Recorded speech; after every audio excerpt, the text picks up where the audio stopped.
nagsisimula ka lang, it's because it's going to open your mind na, uy, ito pala yung mga possibilities of becoming an investor. And because of that, it will change how you think, how you behave, especially with your financial behavior. When I started, when I was a college student, akala ko dati na, okay, magtatrabaho lang ako, maghanap ako ng magandang work. Nakita ko yung stock market na, uy, pwede pala ako mag-invest dito, pwede pala ako mag-trade, pwede pala ako sa price appreciation yung focus ko, pwede pala ako mag-build ng dividend income paying portfolio. So, ang daming ways to earn in the market. So, meron tayong tanong, how often does a company give away dividends?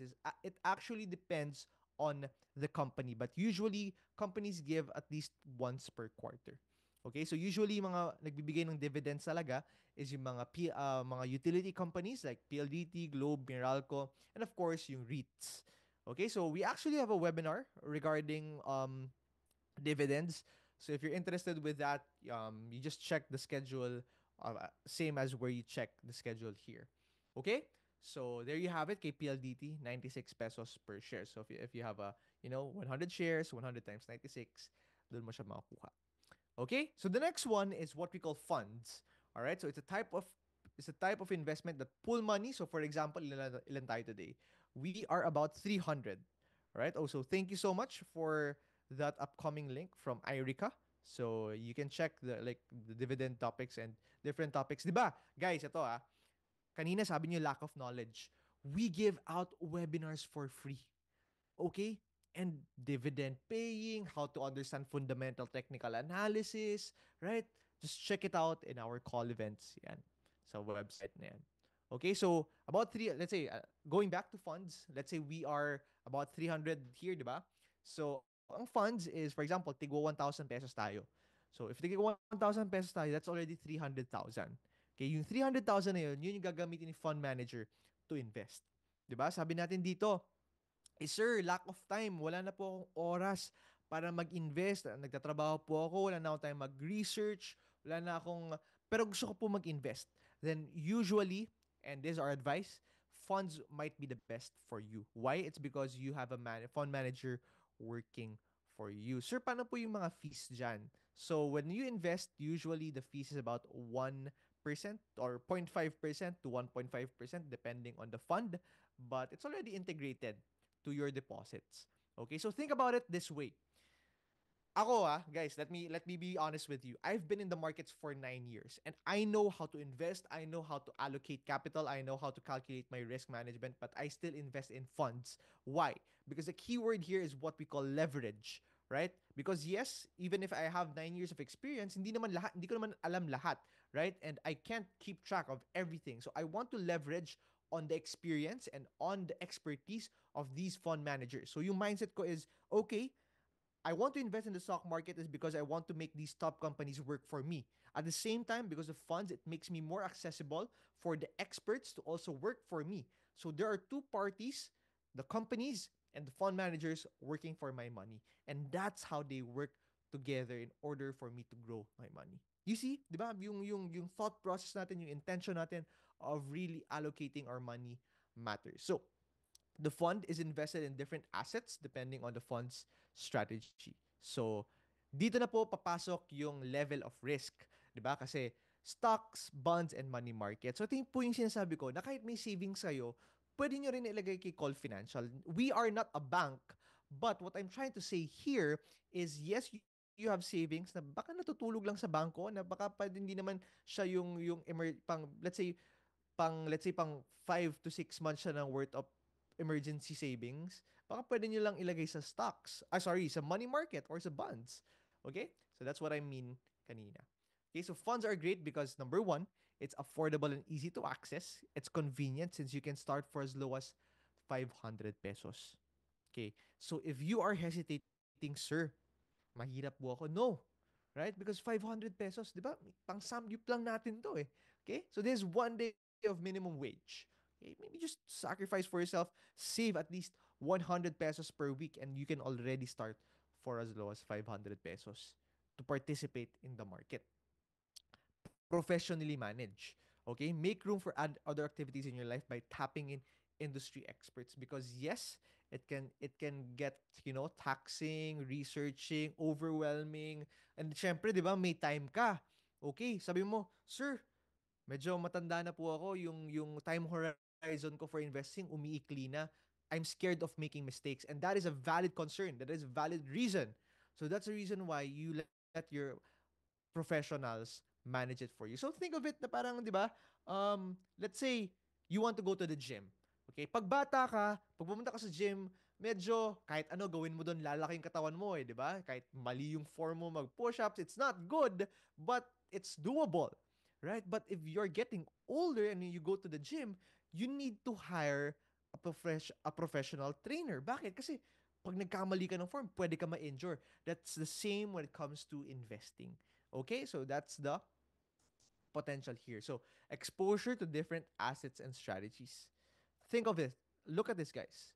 Stocks, money market and short-term papers, bonds, global stocks and funds, and thematic funds. Meaning ng thematic funds is, for example, let's say balance fund na 50-50 stocks and bonds, or let's say pang AI lang, pang tech funds lang, ito naman for dividend funds lang, yun po yung meeting ng thematic funds. And lahat po yan, meron po tayo kay Call Financial. So, magkakaroon po tayo ng poll. So, onting gising lang, halftime lang. Halftime is survey. Okay, so let's have a poll. So, yan. Pwede nyo po bang i-chat? Ay, sorry, isagot. So, sa mga diniscuss natin, which type of investment interests you the most? Okay, okay. All right, all right.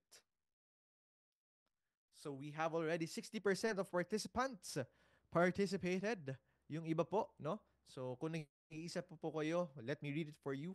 Which type of investment interests you the most? So let's have a poll. Stocks, funds, both, or sir can't decide yet. Okay. So ina-assume ko yung can't decide yet, baka nasa bonds kayo. Baka yan yung gusto nyo. Or at least sir, parang money market lang po talaga muna. Alright? Both? Okay. So, we have leading. Okay, leading po ang both natin which is at 62%, and then stocks at 22%, funds at 11%, and can't decide yet at 6%. Okay. All right. Interesting, interesting. Thank you so much. Thank you. So, if you can share the results, let me read it again. Stocks, okay, we ended at stocks 22%, so about to 75% participated. Funds 11%, both at 61%, and can't decide yet 6%. Okay, so there you have it. That's the room. Okay, so thank you for answering that. So, how do we become a successful investor? So, we've been teaching this, and we don't need to reinvent the wheel. So I'm going to share to you three key strategies for long-term investing. So number one is know your investing persona, build a diverse portfolio, and you gotta invest consistently. So what do we mean by investing persona? So kanina tinanong ko kayo ng mga biggest hesitations niyo, right? So yung iba dito sabi risk, yung iba dito sabi time, yung iba sabi budget, yung iba sabi knowledge, and that's actually a factor of your preference. Okay? So the beautiful thing about in journeying with us is we help you try to understand na iba-iba tayo ng risk appetite. So how do I participate if risk appetite ko is low? How do I participate if my risk appetite is high? And if yung investing horizon ko, sir, pang 10 years lang kasi may pinag-iipunan po ako, or pang retirement, mag-retire na ako after 10 years. If fresh graduate ka, you have 30 more years, 'di ba? Long term yung horizon mo. Okay? Knowledge level. So we have from beginner to veteran. We also have a YouTube channel that you can check if you want to deep dive with your learnings for the year. Budget, right? If you're, into 500 pesos or 100,000 yung budget mo per month, pwede. And time allotted for investing. So may mga nagtatanong po, no? Na sir, busy po talaga ako sa work. Paano po yan? And later, I'll show to you something that might be of interest to you. Okay? So, alright. Sige. Let me just, okay.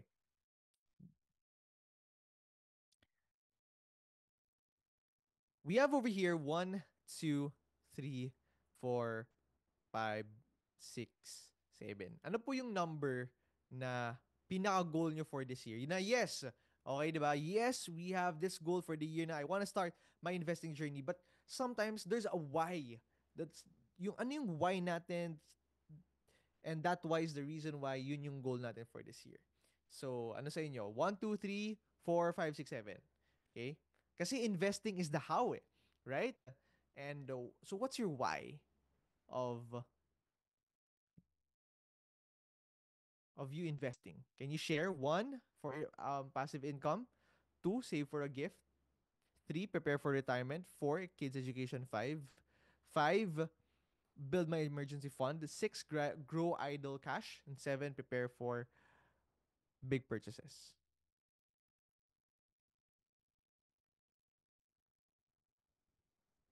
So if you can chat, okay. 1, 7. Okay, 1, 3, 7. Okay, earn passive income. One. Okay, three, prepare for retirement. Okay. I'm seeing madaming one, no? Madaming one talaga passive income. Okay, 1, 3, 6, grow idle cash. Okay. 3 and 5. Okay. 1, 3, 4, 5. Okay. So madami tayong retirement and medyo madami yung madaming passive income and madami rin yung idle cash. Okay, thank you. Thank you, thank you. Okay, beautiful. Sige. Sige. Okay. Sige. All right. So saktong-sakto yung prepare namin for you guys today.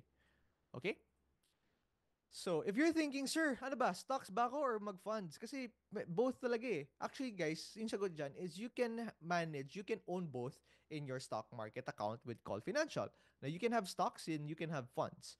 So, meron kami mga deep dive webinars on choosing if you want to go to individual stocks. We can have that. We also have, funds na individual, separate webinar that also goes deep down if you want to be just fund investing, meron din po tayo dyan because my job for today is just to really show you and share to you the beauty of investing and tip of the iceberg pa lang po to.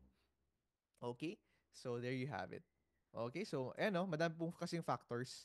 So, you can take a screenshot and don't worry, this is recorded and we're going to be sharing to you the recording later. So, for example, if I think majority talaga dito, magsa-start pa lang. So, yan. This is the safest funds kasi, ayan, kita mo. Diba? It's a basket of assets already. Lower risk, lower reward. Diba? Management, it's professionally managed versus ikaw yung mag-manage. Minimum cost starts at 500.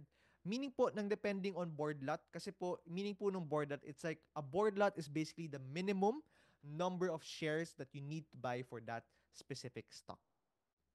So there are stocks po na minimum shares sila is 100 shares, yung iba naman 1,000 shares, yung iba 10 shares depending on their stock price.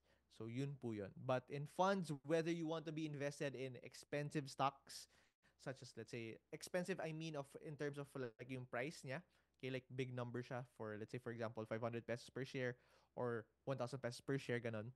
So you can still have allocation for that in the funds. And volatility, since it's more managed and also dependent on the allocation, right? So merong stocks, bonds, funds, and less volatile po siya. Okay? So more volatile. So suitability, ayan, beginner investors po yan. Okay? So, sir, pwede po ba kahit beginner ako pero gusto ko mag-stocks? Yes po, pwede po. Yeah. Basta dapat, yung expectation mo lang na, okay, mas risky lang talaga siya. Okay? Or at least mas volatile depending talaga on the stock that you buy as well. So the strategy number two is what we call build diverse portfolio. So you need to invest a mix of quality stocks and funds that match your goals and preference. So this one, I'm not going to discuss each one, but this is something that we share to our clients and we have a separate webinar for this again if you want to understand this more. Okay, we follow this gems. And we give out the free available resources to your account when you open. It's going to be seen on your dashboard. So we have calling the shots, investment guide, fund snapshot, and marami pa pong iba. Meron po yung mga earnings report, meron po yung mga deep dive in certain stocks. So at least when you have that issue na may lack of knowledge, okay, si COL, madami po pala akong pwedeng gamitin para dumip yung and lumalim yung understanding ko of the market. So, if you want to an overview of what's happening in the market, you can read the Calling the Shot. So, it's written by Miss April Tan and our chief equity strategist. And we have the investment guide. This is usually the cheat sheet. All right. So we also have a separate webinar for this that we walk you through. Ano po yung meaning ng call rating? Ano yung meaning ng COLFV? Ano yung buy below? Ano yung EPS 24E? Ano yung EPS growth? Yan. Meron po kaming webinar din dyan na we discussed this. And if you can't wait for that webinar, pwede nyo pong aralin din because this investment guide will be in your COL account. And fund snapshot, if you want to be that fund investor lang, meron din po tayo niyan sa fund snapshot. Okay? So, different funds can have different use cases. So, ito po yung sinasabi ko na madami po kayong options depending on your risk appetite. So, equity meaning po nito yung mga stocks po, no? So, balance, multi-asset, bonds. I think may nagtanong dito, sir, ano po yung bonds? Bonds are basically institutional loans. Okay? And then, syempre tayo, di ba, pag naglo-loan tayo, nagbabayad tayo ng interest.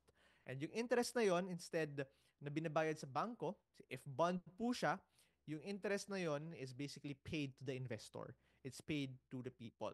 Okay, so isipin niyo po, let's say government bond, yung Philippines. Si government bond, nag-offer po sila nagbebenta sila ng bonds to the Filipino people and yung interest nila na binabayad nila sa tao, yun po yung kita natin. Yun po ang bonds. So bakit siya nagiging low risk? Nagiging low risk siya is because these institutions have a track record and according to law and regulation, yung mga bond investors, sila po yung may priority na dapat unang bayaran compared to the stock market investors when it comes to bonds. Okay? And money market fund. So usually, yung mga time deposit, di ba? Ito yung mga instruments din na pinag-iinvestan ng mga bangko natin. Okay? So there you have it. So manage your risk by spreading out your investment. So the reason why po is the reason why we advocate for this is because let's say lahat ng pera mo nasa isang stock lang. What if that company nagkaroon ng bad quarter, right? Bumagsak yung stock na yun. Yun po nagkakaroon po ng risk. But if we spread out and we diversify our portfolio, it will help lower our risk. So 'di ba po, 'di ba? Na investing is not actually risky. Sabi nga nila, the biggest risk that you can make is not taking risk at all. Why? Because there's so much growth, there's so much change happening in this world. And if you don't make an effort to be part of that change, that is the biggest risk that you can make for yourself. Okay? So, with different strategies that you can implement with learning, continuous learning, guidance, proper guidance, you can actually lower that risk of losing your hard earned money in the markets. So if one asset's price or particular sector declines, your other positions can help balance out your losses. So on a more positive note, if there are great opportunities in other areas, having a diverse portfolio can actually increase your chances of making a profit. And the third one, di ba if napansin nyo, the first the one is, okay, knowing my investing persona. The second one is more on understanding what's happening inside my portfolio. And the third one is more of the action. And this is the most important if you were to ask me, is you gotta invest consistently because even if you have a diverse portfolio, even if you already know your investing persona, but you don't put enough for your future into your portfolio, if you don't put enough money to work for you, baliwala rin po yan. What do I mean by that? It's because some investors have this because the sad reality is because of the the gambling that we see all around is akala natin kahit sa investing fast money hindi po, right? Para po siya nagtatanim. Okay? Na it takes time, it takes effort that we need to take good care of it. Na I have this cousin, sabi niya, kuya, kailan ba to tataas, kailan ba to dodoble? I want you to understand na hindi po dodoble yan overnight. Right? Even nga if after a year, hindi pa yan dodoble. Why? It's because, for example, naglagay lang siya, let's say, 5,000 pesos. Kuya, kailan ba to magiging 10,000 pesos? Okay, that's double. Right? Tapos, let's say, dumoble nga, 10,000. Yung 5,000 pesos na yun, enough na ba yun para maging passive income? Is that already enough so that you can live off of it? Hindi, di ba? So that's the reason why you gotta invest consistently. You gotta grow your portfolio by putting in and so that you have more money that works for you. So you need to create a practical investing plan that fits your budget and allows you to invest regularly. That is a key word. It doesn't matter if it's, 1,000, 500, 5,000, basta regularly over the long term. Okay?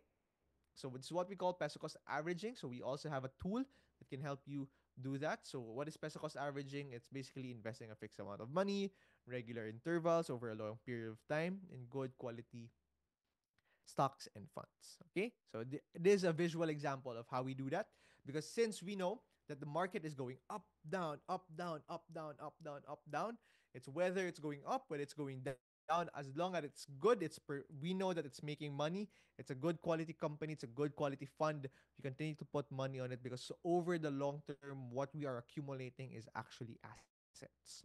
Okay? So, what you make, yung difference, di ba? Yan yung kita mo sa market. Okay? So, sabi nga ni James Clear is, success is the product of daily habits, not once in a lifetime transformation. It's the same thing with our portfolio.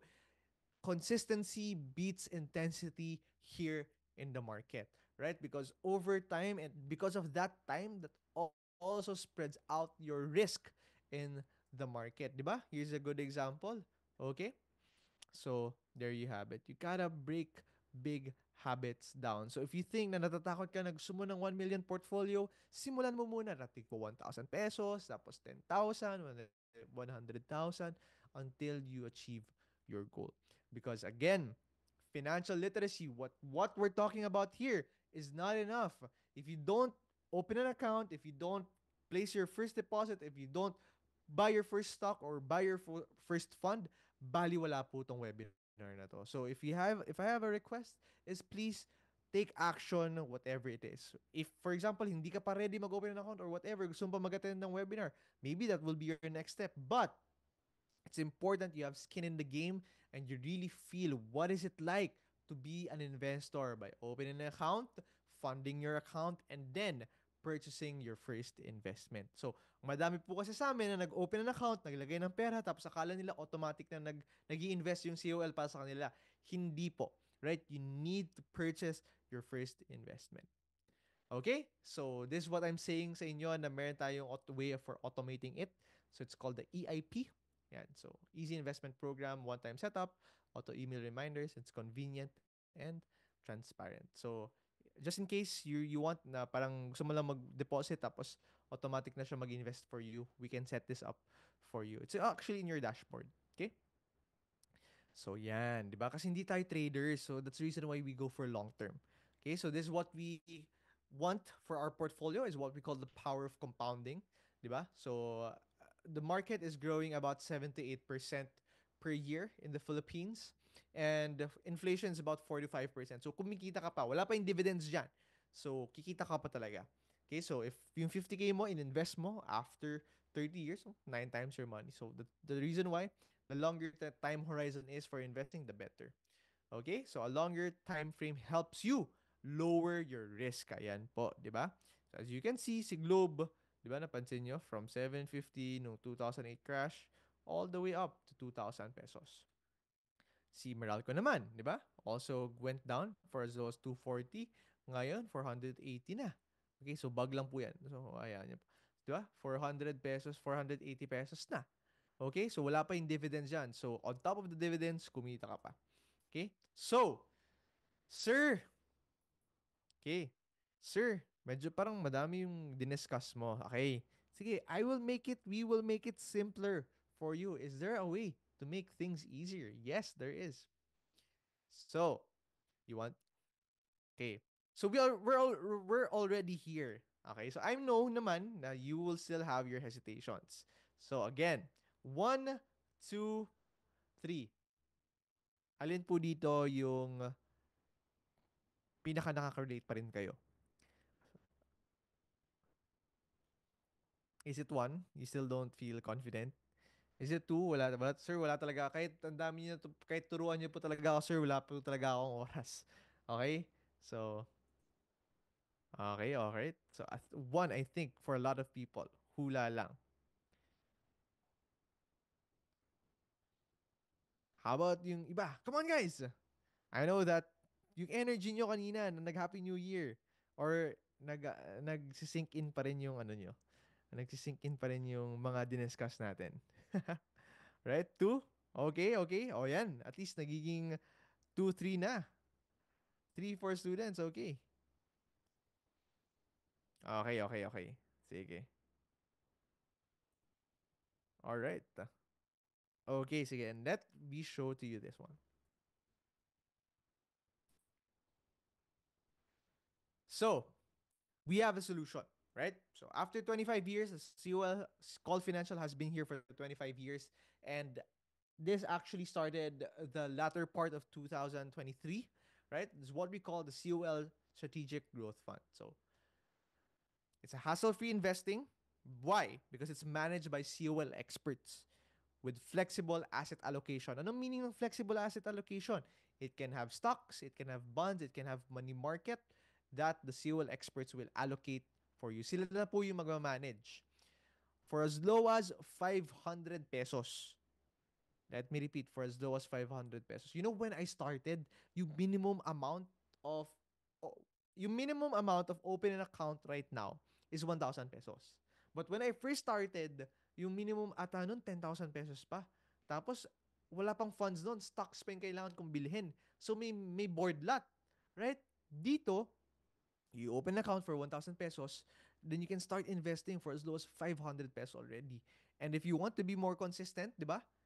100 pesos lang. Yung increments niya after you put that 500 pesos is only 100 pesos. And no holding period. You can withdraw it anytime. So, ito po yung mga fund managers. These are the COL experts, our chairman, our CEO, our chief equity strategist, our chief technical analyst, and our president and CEO of COL Investment Management. Okay? So over 100 years of collective experience. So they meet every week to evaluate what's happening in the markets, how to allocate the funds that you invest in CSG. Okay? So ano po yung pwedeng investan ng CSG? Yan. Ito po. Stocks, bonds, REITs, so cash deposits and funds. So other funds as well. So CSG has flexible asset allocation to take advantage of market opportunities. Diba? So if you don't feel confident in investing your money in the market because you still have that lack of knowledge, let the experts do it for you. If you feel that you don't have time to read all of what's happening into the markets, then let the experts do it for you. If you think that there's a risk of, sir, ayoko ng stocks lang, dapat may bonds din, then CSG is perfect for you because it's different assets that it can invest in. Okay, so how is CSG doing so far? So for last year, it grew ng 5%. It ended the year ng 5% as high as 14%. Okay? So during this time, hindi lang po naman yung Philippines yung bumagsak, but actually all around the world the market was going down. But what's important, it's up for the year. If you check last year, okay? For 2024, the PSEI only went up by 1%. CSG, it went up by 5%. Okay? So there you have it. So sabi nga nila that the best time to plant a tree was 20 years ago. The next best time is now. So I hope after this webinar, you take a closer step to becoming that confident investor. And that starts with by taking action. Because you remember your most important asset wherever you are, whether you're in the markets, in life in general, you're spending time with your family, it's actually time. So you gotta do something today that your future self will thank you for. You gotta start investing today. So thank you so much. We're going to our Q&A. Before we go to our Q&A, so if for those who are wala pang account, okay, so meron ba dito? Yung mga, sir, wala pa akong account, yung free, yung newbie lang talaga, gusto ko lang mag-attend. Okay, see a few raise of hands. Okay, so ito po yung process, right? So, ready your requirements and yung mga, ano natin. So, all of these, right? All of this is here. You can check it out here. All right? You can check it out here. Call sign up 15. You can scan this QR code. Right. Thank you, Sir Maximo. Interested to open. So, for those who have questions, please write your questions in our Q&A and we're going to be discussing it in a few minutes. Okay? So, you can use this QR 25,000. Okay? So that you have more access sa platform. All right? So, but if you're in the tight budget, pwede talaga. Especially if you're a student, right? Yung student, you can open the starter. If you're working, you can start with plus na. And then, you deposit it. Once you deposit it, I'll be clear. let's say meron kang 25,000 sa account mo, hindi po yan automatically invest. Okay? Because you still need to put the transaction. Whether you're gonna buy a stock or whether you're gonna invest in a fund, you still need to click that buy button. Okay? So for example, yung 25,000, let's say yung 25,000 na yon, 10,000 doon ilagay mo kay CSG. Tapos kay 5,000 kay stock A, kay 5,000 kay stock B, kay stock yung another 5,000 kay stock C. Pwede rin 'yon. Okay? So, but you need to press buy. And you cannot, hindi nyo po pwedeng gawin na meron kayong kausap na COL officer, ma'am, pwede nyo po ba gawin to para sa amin? You need to do it. Okay? So, but the COL team is here to guide you if you want to learn how to use the platform. Okay? So, there you have it. So, the process is, if wala pa kayong account, you use the bit.ly. Okay? Yung call sign up. Ito po. Yan. And then you fund your account. And then make sure once your account is funded, right, you need to purchase your investment. And then you have a portfolio dashboard where you can see your stocks and you can see your funds. Okay? So, please, those at least, focus lang kayo muna sa tatlong yon. Then once you do that, you're already a step closer to being consistent with your 2025 financial goal. Okay, so madami pong bills payment, so you can use this, and these are the details. So you need to buy your investment. You need to make your first trade. Okay? So there you have it. And thank you. So I'll be yan. Lalagay ko lang yung bit.ly for those interested. And maybe we could start with our Q&A. So, right. Sige, I'm just